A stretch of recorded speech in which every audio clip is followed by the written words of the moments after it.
It is 7:13. Welcome back, everyone. The Cellcom Green Bay Marathon now underway. We need to check in live with Melaine Wells, who's out on site this morning with us. And this really goes to help a lot of local charities as well, right? It really does, and we're keeping our eyes out for the folks from the Salvation Army because they're going to be going out and picking up all of those clothes that the marathoners are peeling off. But they're going to have to go a little further, I think, this year because a lot of them have kept a few more layers on because it's a little bit brisk out here this morning. You can just see the very tail end. You can see some police lights in the distance, and that's the very end of our runners group. And as they're making their way down there, there are some really interesting facts about this marathon course. These runners are going to have 18 different places to fuel up and get some hydration. After that, of course, they may need some bathrooms. There's going to be a few bathroom stops every 2 miles on this race route. And there's also 9 medical stations. So the Cellcom folks have really made sure to cover all of their bases in that respect.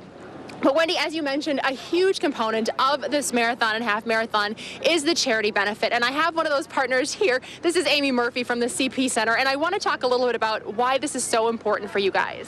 Our agency supplies about 200 so recruiters along the marathon route, but it helps supply 25% of our agency's needs come from fundraising, so it helps us to provide our services. So the Cellcom Marathon has been a big part of our agency for the last 3 years. So. And tell me what you guys actually do for people who aren't familiar with the CP Center. Yeah, the CP Center, we provide services to Northeast Wisconsin, to individuals of all ages, of all disabilities, pediatric therapy, warm water pool, assistive technology for people of all ages and all disabilities. So a community event like this is so important for you guys because you support the community and now the community gives back a little bit. How much did you say you guys have actually benefited from this in years past? Oh, huge. It's been a huge chunk of our fundraising. So we can't thank the Cellcom Marathon, the board of directors, our volunteers, people who run for a reason. So it's been huge. And this is actually your last year because there's actually a time limit on how long charities can be involved. So do you have anything you want to say to Cellcom? I got on your way out, if you will.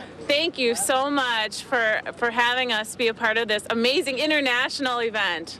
And now they're going to actually be taking applications this fall. If you are a charity member and you're interested in trying to get some funding for your organization, the Cellcom committee is actually going to be looking at those applications around September. So get your names in there, and it's certainly a big benefit to groups like the CP Center. So Wendy and Justin, we're going to stay here because the first runner should actually be coming back to the finish line right around 9:15 this morning. That's going to be pretty near a course record, so they're going to have to be booking it. But we're going to keep our eyes open for the first finishers, and we still have a few more things to tell you about because there's a big tailgate party taken here at Lambeau Field. So we're going to touch on that in our final live segment here at Lambeau Field. I was wondering, Melaine, because, I ran this last year, and I was thinking to myself, what do all those people do that are behind after the runners leave? There must be something going on between now and 9:15 when those runners get there. So we'll be interested to see what setup they're doing in preparing for the return of these runners.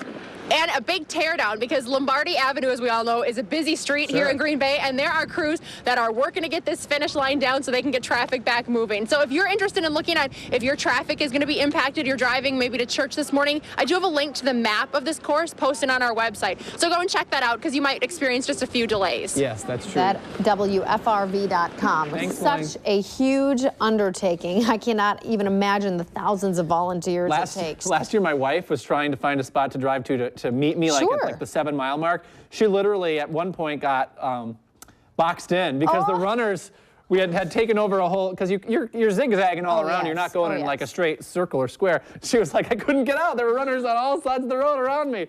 So yeah, be careful when you're running out or you're getting out and about to cheer on those runners. But it's a good, you know what? And I suggest if you're in West Green Bay, the Ashwaubenon area, go cheer on those runners. It really does help their mental state as you're going to have people cheering you on. I live in the Green Bay area, and I will tell you that it is somewhat close to where we live, part of the route. So we will definitely be cheering them on, checking them out.